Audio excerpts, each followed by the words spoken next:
আজ শারদীয় দুর্গাপূজার বিজয়া দশমী। দেবী দুর্গার বিসর্জন হিন্দু ধর্মাবলম্বীদের সর্ববৃহৎ উৎসব। পাশাপাশি পূজার ছুটির সঙ্গে যোগ হয়েছে সাপ্তাহিক ছুটি।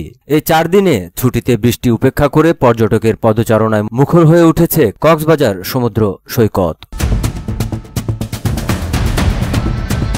ইতিমধ্যে কক্সবাজারের সবকটি হোটেল, মোটেল ও রিসোর্টের রুম বুকিং হয়ে গেছে। এতে বিপুল সংখ্যক পর্যটক কক্সবাজার সৈকতে আগামী শনিবার পর্যন্ত থাকবে।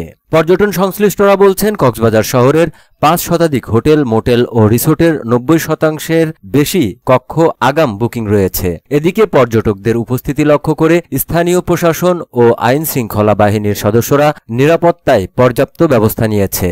কক্সবাজার সৈকতে ভ্রমণে আসা পর্যটকরা বলেন, প্রতিবছর দুর্গাপূজার ছুটিতে কক্সবাজার ভ্রমণে আসেন তারা। কারণ কক্সবাজার সৈকতে দেশের সর্ববৃহৎ বিসর্জন হয়। লাখ লাখ মানুষের উপস্থিতিতে প্রতিমা বিসর্জন দেওয়া নিজ চোখে দেখে আনন্দ ও বেদনা দুটি উপভোগ হয়। তবে গতকাল থেকে বৃষ্টি বাদ সাধলেও আনন্দের কোনো কমতি হয়নি।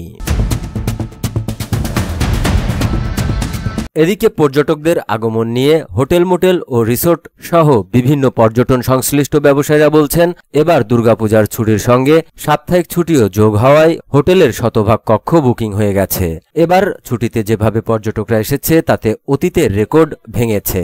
কক্সবাজার ট্যুরিস্ট পুলিশ জানায়, বিপুল সংখ্যক পর্যটকের আগমনের সুযোগে অপরাধীরা যাতে মাথাচাড়া দিতে না পারে সেজন্য পর্যাপ্ত সংখ্যক পুলিশ মোতায়েন রয়েছে।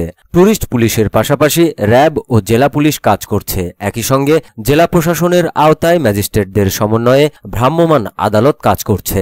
সব মিলিয়ে পর্যটকদের নিরাপদ ভ্রমণ বেষ্টনী গড়ে তুলেছে প্রশাসন।